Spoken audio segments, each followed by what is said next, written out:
Hello, my name is Agent Nikki Kendo with Riveting Encounters, and today we will discuss our files on a location from Call of Duty Black Ops 1 Zombies.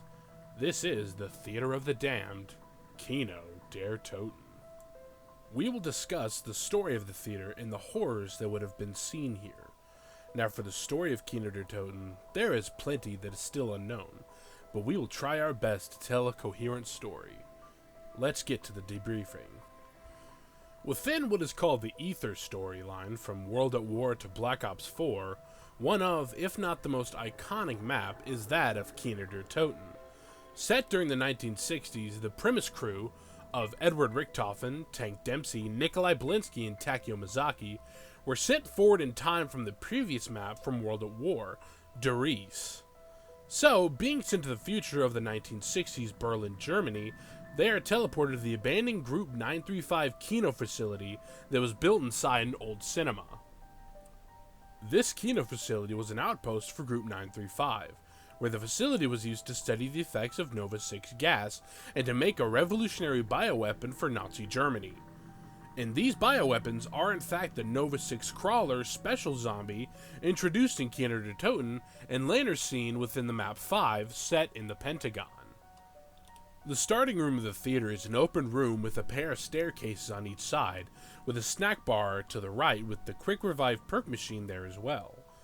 Up the stairs to the left is a boarded up broken door which zombies can come through, and to the right of that we go to the upper hall to the mule kick perk machine and a door leading to the set of stairs that go down to the foyer with Speed Cola and the famous MP40 submachine gun. There's also a well-stocked bar where members of Group 935 could have sat and had a drink, as well as theater patrons there for a late-night matinee.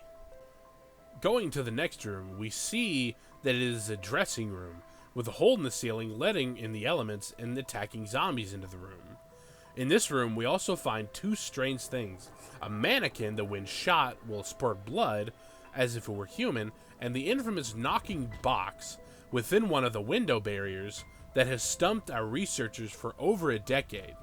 No one knows what is causing the knocking, but we have read many theories as to what is happening. Now, within the Zombies Chronicles from Black Ops 3, the knocking comes back with a more clear audio and causing many more theories to spawn from just a simple knock. So, leaving the room full of costumes and outfits still hung up, waiting for showtime, we go through the next door to the main staple of Kino, the stage. Here is the stage, where many shows had been performed, and many debriefings and show and tells of Group 935 took place. Once the power switch is turned on, and the dark red curtains slide open, as if an audience would be sitting, waiting for a show to start. Here we can also find the teleporter.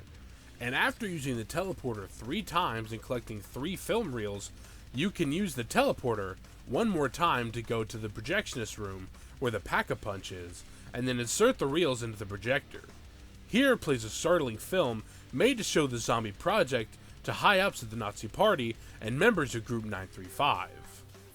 With each film reel and audio of Group 935's founder and leader Ludwig Maxis, where he talks about trying to find a cure and a way to control the zombies made by his own teams. See, Group 935 are the ones who made the zombies we fight in every game until Black Ops 4, where I believe they are made and controlled by Dr. Monty.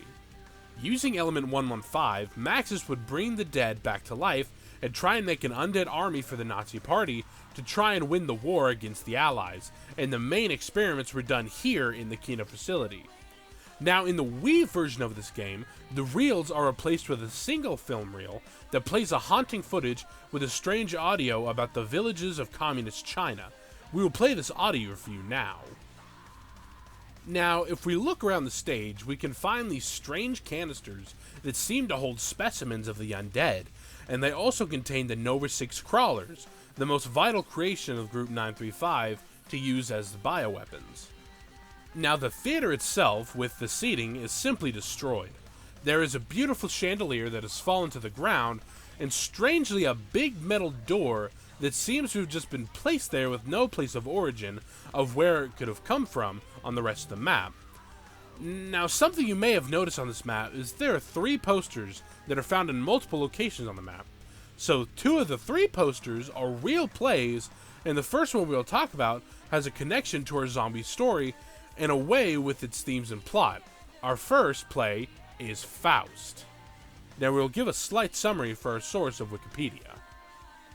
Faust is unsatisfied with his life as a scholar and becomes depressed after an attempt to take his own life. He calls on the devil for further knowledge and magic powers with which to indulge all the pleasures and knowledge of the world. In response, the devil's representative, Mephistopheles, appears. He makes a bargain with Faust. Mephistopheles will serve Faust with his magic powers for a set number of years, but at the end of the term, the devil will claim Faust's soul, and Faust will be eternally enslaved. During the terms of the bargain, Faust makes use of Mephistopheles in various ways. In Goethe's drama, the many subsequent versions of the story, Mephistopheles helps Faust seduce a beautiful and innocent young woman, usually named Gretchen, whose life is ultimately destroyed when she gives birth to Faust's illegitimate son. Realizing this unholy act, she drowns the child and is sentenced to death for murder. However, Gretchen's innocence saves her in the end, and she enters heaven. In Goethe's rendition, Faust is saved by God via his constant striving in combination with Gretchen's pleading with God in the form of the eternal feminine. However, in the early version of the tale, Faust is irrevocably corrupted and believes his sins cannot be forgiven. When the term ends, the devil carries him off to hell. Now, Faust fits the story of COD Zombies just a bit due to how Edward Richtofen became the apprentice of the Shadow Man. Richtofen basically sells his soul, just like Faust, for the arcane knowledge of the Ether and Argotha and the history of Element 115. The next poster is the play Pygmalion. Henry Higgins, a phonetician, accepts a bet that simply by changing the speech of a Cockney flower seller, he'll be able to, within 6 months, pass her off as a duchess.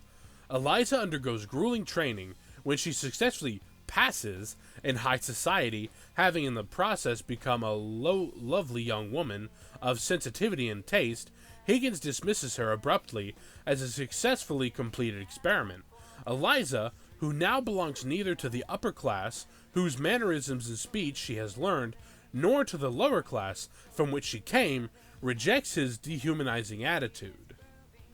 This story is kinda sad, with a woman who is brought to this new way of life and a better way of life, that after the experiment is just dumped back out into the cold as a poor person once again, even though now she does not belong with her own origins. Now, the last poster is not an actual play or anything that we could find, but is a play on a movie called Sink the Bismarck, based on a true story of World War II. Based on the true story of the hunt for the Nazi super battleship Bismarck, this film follows the valiant attempts of the British Admiralty's Chief of Operations, Captain Jonathan Shepherd, and his team as they gather intelligence and launch an offensive against the dreaded German juggernaut. Midway through the operation, Shepherd is shocked to discover his old rival, Admiral Gunther Lütjens, is the helm of the Bismarck, and the mission suddenly becomes personal. Now that we're done with the posters around the map, let's go through the door to the stage to the back rooms. The back room / storage room is the heart of the theater, believe it or not, with all the controls and such for the theater. Now, going back and looking at this room, this seems to be where they would store paint and the marquee sign supplies as well to advertise the show. Not a lot to this room, but it's a super hard room to survive in for a long time in the game. Now, heading down the stairs and outside, we find ourselves in the alleyway that has evidence other than the loading screen that this takes place within the 1960s, and that is a TV antenna under construction. This antenna looks just like the Fernstern Berlin, built by the German Democratic Republic of East Germany. In front of it, you can also see a portion of the famous Berlin Wall, which is more evidence this map is set after 1945 in the 1960s. The alley has a lot of detail in it, and we can see the sign marquee of the theater with the theater's real name on it. Something that I always think about when doing research on going through a location is the thought of who put this here? Like who parked this truck here, or who was tasked with moving the signs up to the back room, or what worker set this paint can here and never picked it up again. It's just such a very interesting thought, and this theater has so many of these questions, and this alley has some great design. So here's the thing. This theater is such an amazing set piece, with the locations before of COD Zombies being military facilities, with various hues of gray and blue to yellow and brown. Well, Kino has very different lighting colors of more brown and gray, so it feels like a blend of all the maps of World of War, possibly minus Shino Numa, which is more of a green and brown. So the themes of an abandoned theater have such great implications due to the experiments done here by Group 935 and Dr. Max's, with the pods on the stage and the various set decorations really adding a creepy vibe to the whole map. Where the horror really sets in and is seen in the places you go to when using the teleporter every once in a while. The locations you seem to be sent to are very interesting and creepy locations that must seem to be hinting at the bonus map for Black Ops 1. First, we will look at the first location, called the Dentist Chair. A single light shines down into a dentist chair with an audio of the Varuk's drill and screaming sound found in World of War. On the table next to the chair, one of the film reels can be found. When going out of bounds next to this room, you can find the same chair that Alex Mason sits in the main menu of the game. Next is the conference room. This conference room and the dentist chair room all seem to be hints towards the bonus map 5 set within the Pentagon. The film reel in this room is on the table in the middle of the room, or on the projector card on the tray. There's also a miniature rocket on the table, just like the one in Excavation Order and Ascension, which can be launched by pressing the action button near it. There's also a small television showing images of multiplayer map Villa. There's also a picture of Richard Nixon on the desk and a vending machine in the room. The last is the same room with two different versions of it, and that's the bedroom of Samantha Max's. The first one we can see is a normal, put-together room with various Easter eggs to the early Zombies games as a whole. We can see multiple of Samantha's teddy bear, a monkey bomb in the bed that is possibly the first version made by Edward Richtofen for Samantha that was not a bomb, but used to hold art supplies. Then there are perk bottles set up to a tea party, and a model of the Berlin Wall with the Ultimus crew seen as dolls of sorts. There are plenty more of secrets, but we need to continue. And then we see what is called Samantha's room, destroyed/zombified. Here we see the same room as before, but completely totaled, with furniture thrown about, with the floors covered in blood and a pile of bears lying in front of a big version of the teddy bear with glowing red eyes. Then, what's very interesting is the smashed broken window. For a time after the Origins final cutscene was seen, Dr. Max is heard telling the kids of Eddie and Samantha to come downstairs and close the window.